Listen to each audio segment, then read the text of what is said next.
The high school ice princess, Hakua Shiragiku, is an unmatched heiress who rejects everyone in public. But when she gets home, she's Izumi's self-proclaimed older sister, who cooks and cleans for him, desperately using their broken engagement to maintain control. How can a goddess live two such painful, contradictory lives? Join me as we uncover the secrets of the girls battling for our average her. It all started in Class 2 at Shirei High on a random April day, amidst the usual school chatter. Three guys yelled across the room at him, "Yo, Izumi! Karaoke after school! You in?" Izumi, looking tense, wondered what the sudden invitation was about. They leaned in, hyped. "The Shirei High girls are coming! This is the only place where your looks and family background can truly shine." Izumi mentally groaned. A mixer? What? A bunch of idiots, he thought. The three looked confused. Izumi, the master of self-sabotage, explained to them, "You guys are just tightening the rope around your own necks." He dramatically adjusted his hair. "If I show up, I'll end up monopolizing every girl there. It's too pitiful for you three." Silence. Crickets. Even Izumi went quiet. Embarrassed, he stammered, "Come on, throw me a retort or something. Otherwise, it just looks like I bombed that hard." One guy finally muttered, "You did bomb, man." The three immediately huddled, whispering their regrets. "Don't say it if you're gonna get embarrassed," one thought. "Do we even need Izumi?" the second whispered. "Let's find someone better at talking," the third suggested. Izumi's frustration peaked. "You invited me, and this is how you treat me?" A man being that bashful? Utterly pathetic. Izumi mentally complained, "Satoru and his friends are too much." But before he could finish the thought, he noticed the sudden shift in the room. "Wait, what's going on?" At that moment, the actual star arrived. Amane Amasaki. "Good morning, Izumi," Amane greeted him smoothly. Izumi recognized her. "Amane? Long time no see." Another girl ran up, hugging Amane. "Oh my God, it's been forever. How's the modeling work? It looks like you took a huge break." Amane, ever the social butterfly, explained, "Dad told me to broaden my horizons, so I went to Los Angeles with him." The girl gasped, "Overseas is amazing! Your dad is a designer, right?" Amane shrugged. "It was no big deal, but I bought souvenirs for everyone." The class erupted in cheers. Then the true panic set in. "Wait, Amane, aren't you going to be in trouble? We have a quiz first period." Amane smirked. "Don't worry, I've done all the preparation." Crazy, as expected of the top student in the class. Amane's confidence peaked. "It can't be helped. I'll teach anyone who's lost," was Amane Amasaki's public reputation. A working model, a fashion leader, the top student, and extremely social. A total goddess. Later that day, a girl peeked into the classroom. "Amane, time to go home." Inside, Amane and Izumi were focused, studying together. "Another study lesson?" The girls sighed. Amane apologized. The girl turned to Izumi. "It's wasted effort. Even with Amane teaching him, Izumi, you're still barely scraping by." "Shut up," Izumi shot back. "Just watch me get that recommendation." Amane apologized to her friend again, refusing the invitation. "Maybe next time."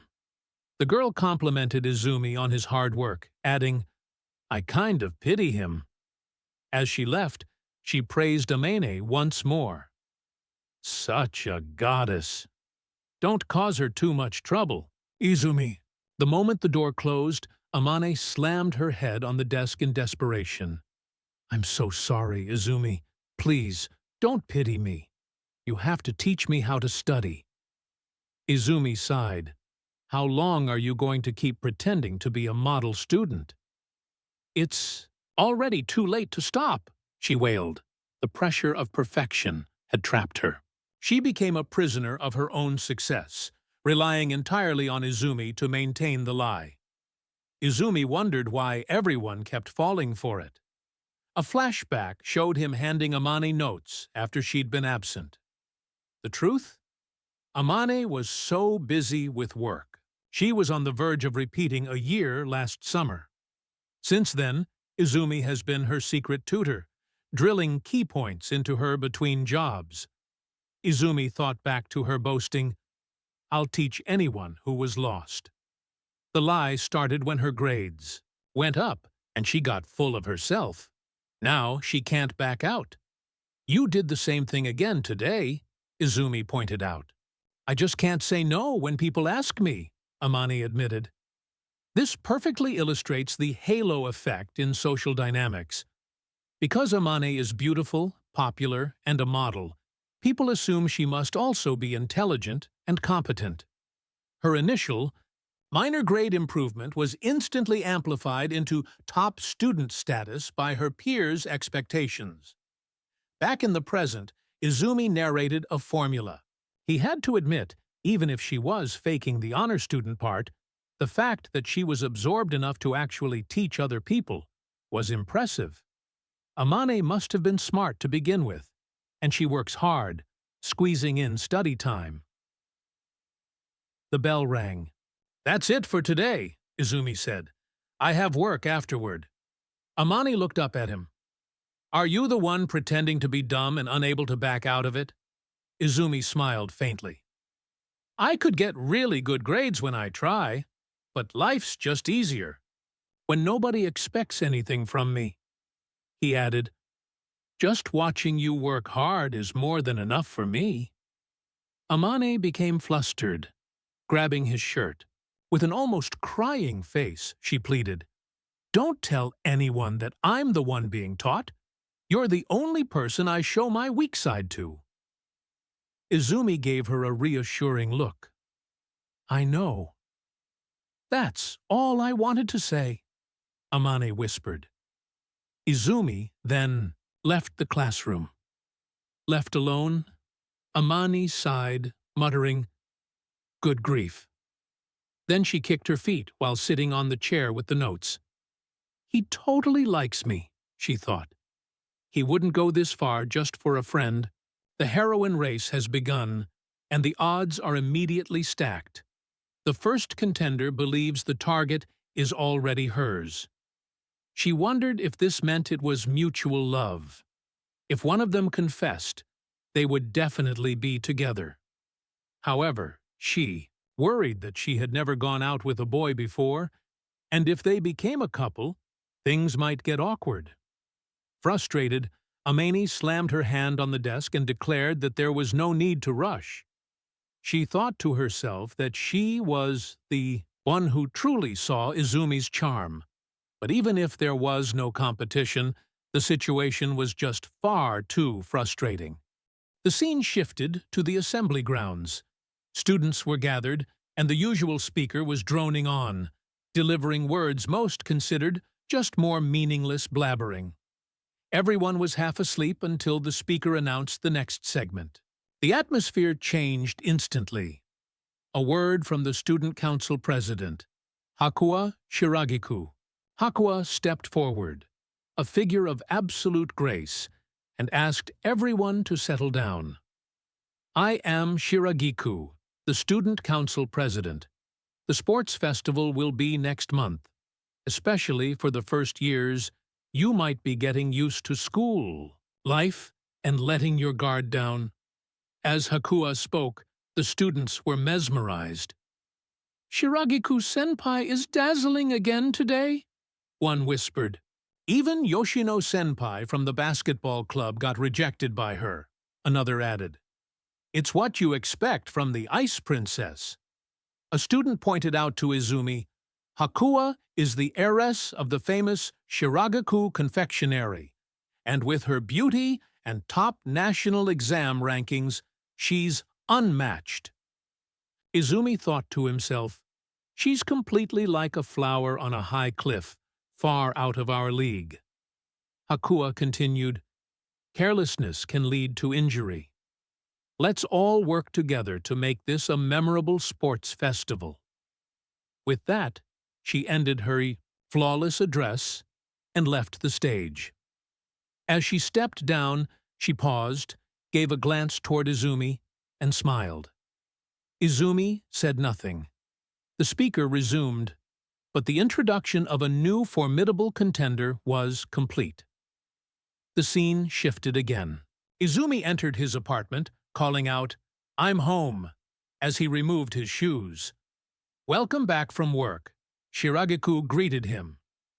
"Do you want dinner?" Izumi thought. "Ice princess, huh?" This is the shocking truth.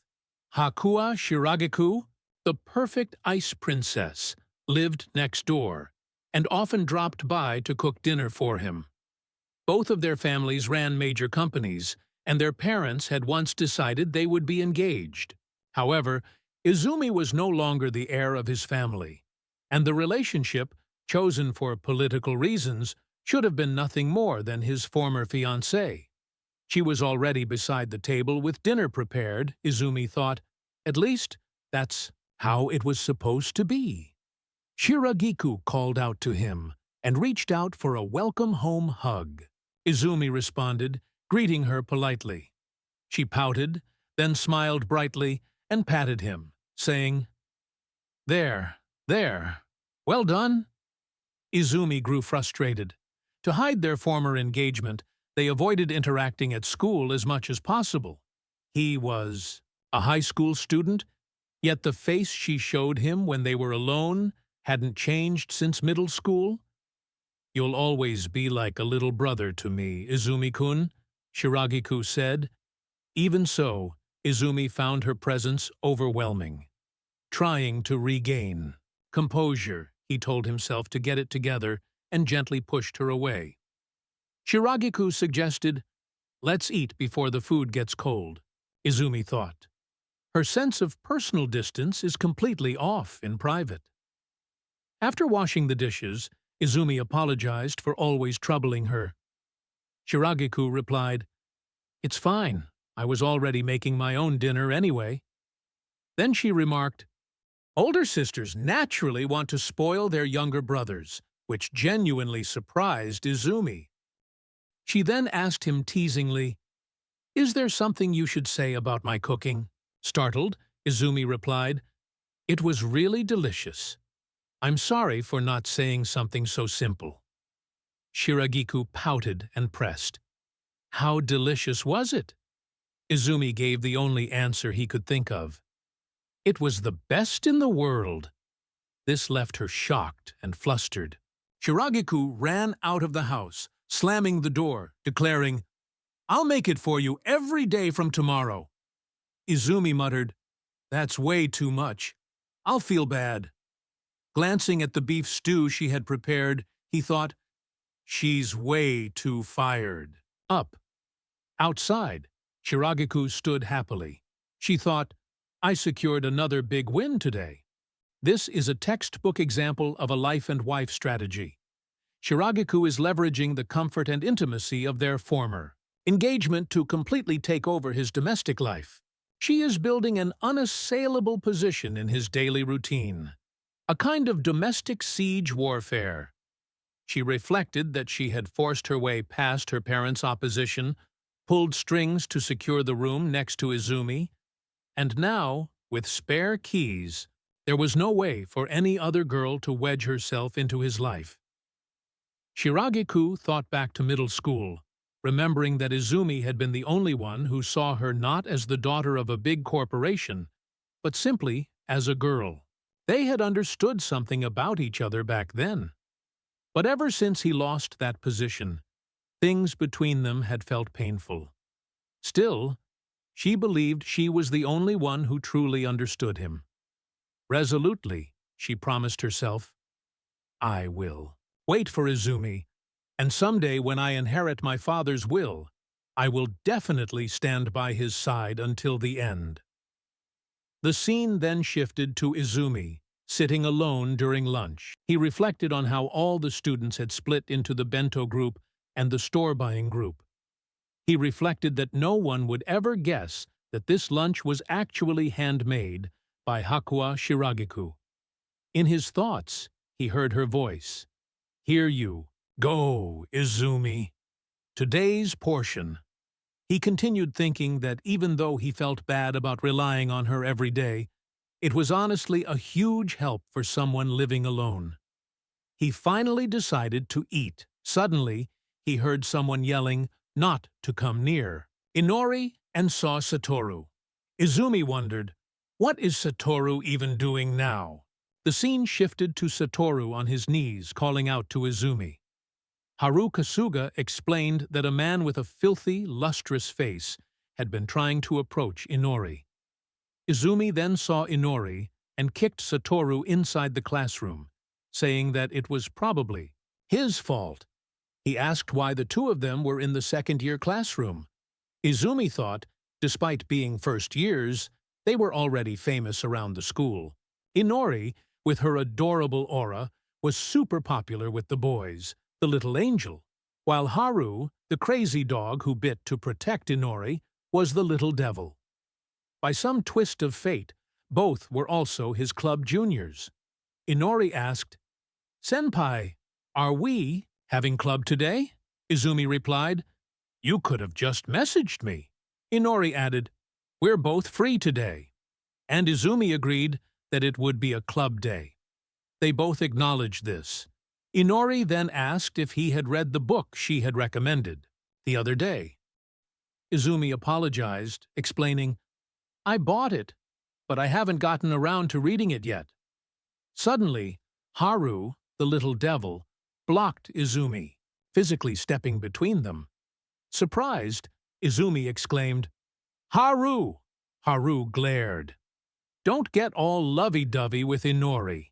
Even small talk is off limits for you." The two of them immediately left, Haru turning back for one last insult. "Damn leecher?" Another student who witnessed the fight asked Izumi, "Were you guys fighting?" Izumi sighed. "I just wanted to tell her I bought the book."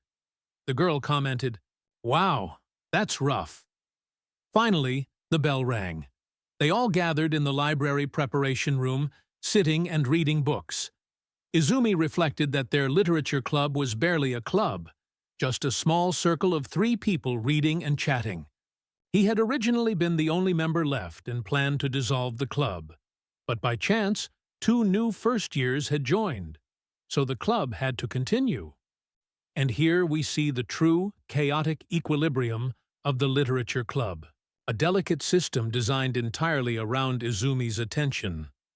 Izumi observed Inori, who was as always focused on her book, while Haru, the girl next to her, was relentlessly playing games. Haru looked up and asked, "What's wrong, pervy eyes? Why are you staring?" Izumi thought, she doesn't even pretend to read. She only joined to protect Inori, but who is protecting the club from her? Haru suddenly declared, "The culprit was the little sister." This drew Izumi's immediate attention. "I don't believe it. Haru, you're lying."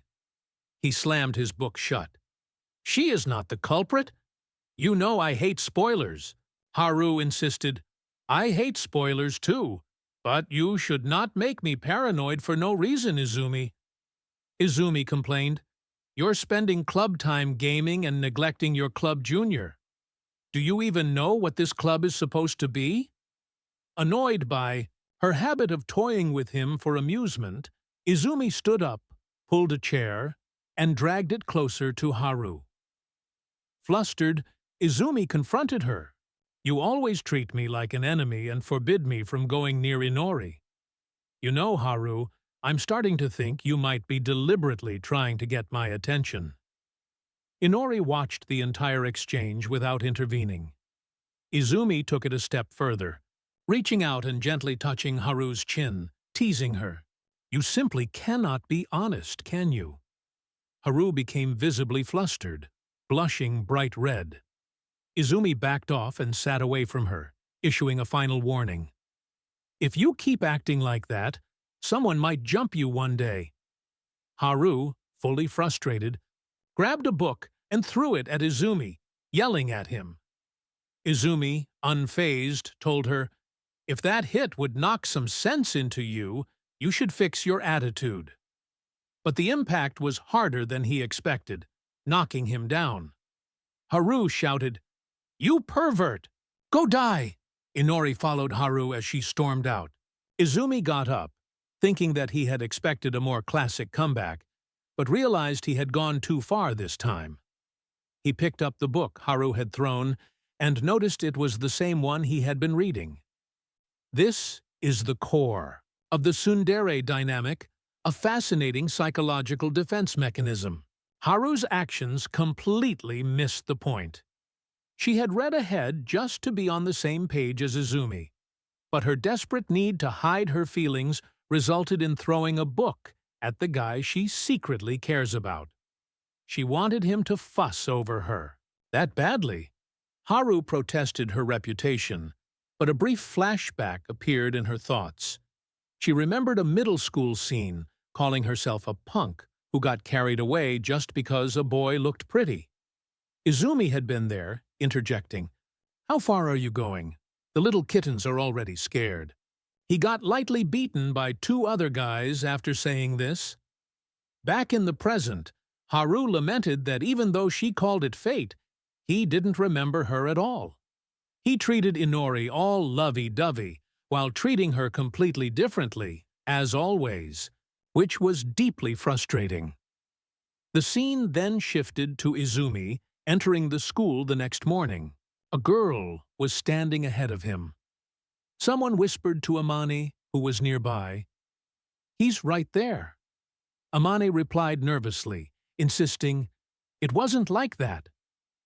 Another voice from above the stairs remarked that Izumi always passed by at this time. Maybe today we'll finally work up the courage to greet him. Haru was standing nearby, and she scoffed. "I don't care about senpai or anything like that," while her friend suggested it might just be to say hi to him alone. Three girls lined up and greeted Izumi. The first said, "Good morning, Izumi-chi." The second said, "Good morning, Izumi." And Haru, still struggling, added, "Senpai, good morning." Izumi looked at them, but suddenly one girl, with zero hesitation, stood up and delivered the finishing blow. "I love you. Please go out with me." The other girls were stunned, looking at both of them in disbelief. There was only one sure way to win the heroine race: being able to say, "I love you," properly. The girl, Nanonashi, held Izumi's hand, and thus the Izumi chapter had already drawn its curtain. All three heroines, Amane, Hakua, and Haru, reacted in disbelief, each saying Izumi's name and thinking to themselves that they would not hand him over to anyone. The outcome of the heroine race was still unknown, and that the battle between the losing heroines and the one who could properly say, "I love you," was only just beginning. This debut chapter earned massive points for its incredible setup, establishing four distinct and equally deadly heroines, each hiding a secret life connected to Izumi. The writing is sharp, and the pace is addictive. Now, out of Amane the fake, Ace, Hakua, the domestic siege engineer, Haru the tsundere, and the surprise finisher Nano, who do you think is going to win this race? Let me know your predictions in the comments below. If you enjoyed this recap and analysis, don't forget to like and subscribe to Narumi. Seriously, go support the author by checking out the original manga.